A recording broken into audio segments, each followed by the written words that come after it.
Hello. I was just imagining I could see elephants flying across the sky. They're not there, of course. I was just imagining them, picturing them in my mind. Do you imagine things? Maybe when it's dark, you imagine there's a scary monster in the corner. Of course they're not there. You just imagine it.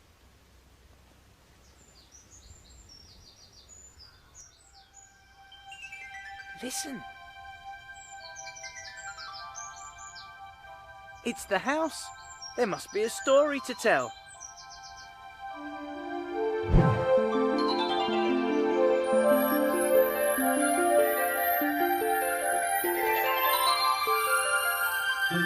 Step inside, all those who love stories.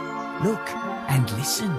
We've tales to tell of fun, excitement, magic, adventure, tears, fears and laughter. Surprises as well. Step inside.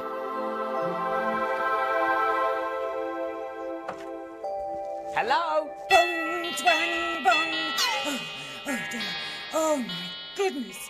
What's the matter, Chloe? Oh, I was just imagining a scary monster outside the door, Mr. Mopple. And suddenly, there you were. Chloe thought you were a scary monster. I'm sorry, Chloe. I didn't mean to frighten you. We were all trying to imagine something outside the door, Mr. Mopple. That's how it happened. Because we saw you in the garden, imagining. Imagining, dear. Imagining. And it reminded Boris of a story. Oh, that's good, Boris. Have you found it? Oh no, not quite. Oh yes, here it is. Stand back, Mr. Mopple.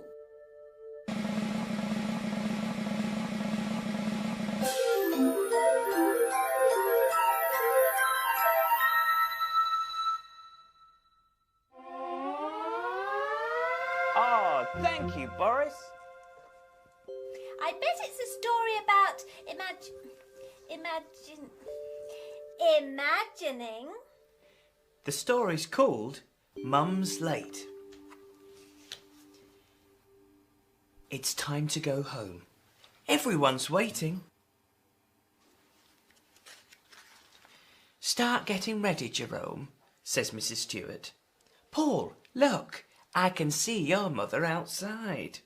My mother's always first, says Paul proudly, as Mrs. Stewart lets him out of the door.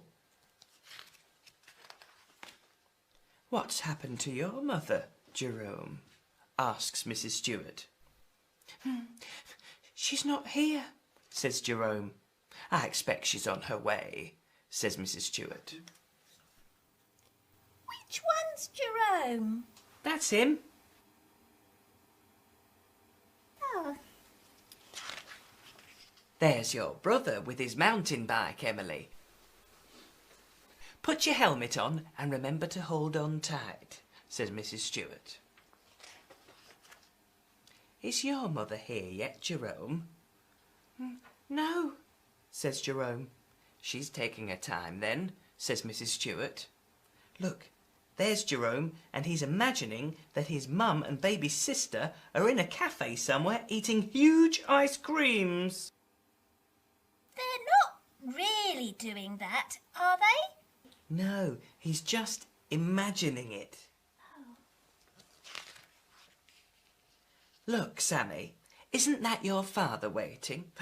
Goodness me, your shoelaces are undone and he's in a hurry, says Mrs. Stewart. Now, have you seen your mother yet, Jerome? No. I expect she's been busy today. Now he's imagining she's busy working in an office. Yes. There's Mrs. Slater, says Mrs. Stewart. Who does she mind? Me, shouts Jenny. and me. Calls Sean. Hello, Mrs. Slater. Jenny drew a lovely picture today. It's for her mother. Can you see that she gets it? What do you think has happened to your mother, Jerome? I don't know.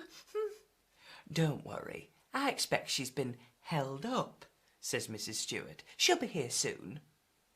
Now Jerome is imagining his mum is being held up by robbers. They're stealing her shopping and her baby's pushchair. But it isn't really happening. No, he's just imagining. There's nobody left, says Jerome.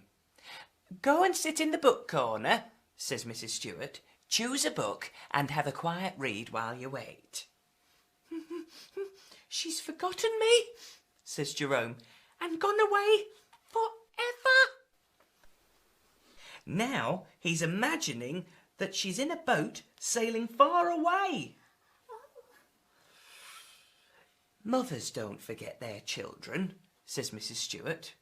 She'll be here soon, you'll see.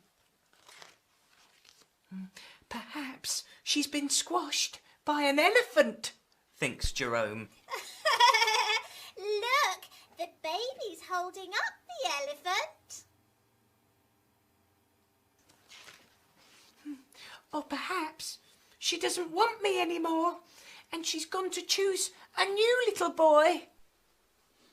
Now he's imagining a shelf full of little boys in the supermarket.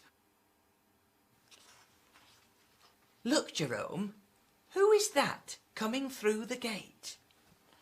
It's my mum! My mum! And there he is, going home with his mum and his baby sister. He'd imagined all those things, and none of them were true. His mum was only 5 minutes late, but he got ever so worried, didn't he? Oh, when someone's late, you always wonder what's happened to them. And you imagine all sorts of things. Time to go. Time to go. Thank you for reading the story, Mr. Mopple. Oh, that's okay. I'm glad you enjoyed it, Twinkle. Bye, everyone. Goodbye. Goodbye.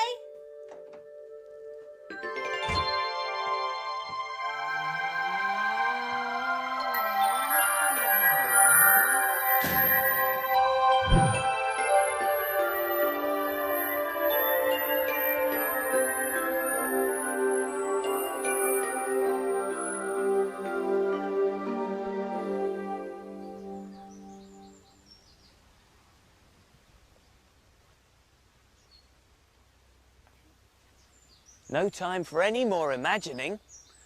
I must get on with my work. I'll see you next time. Goodbye.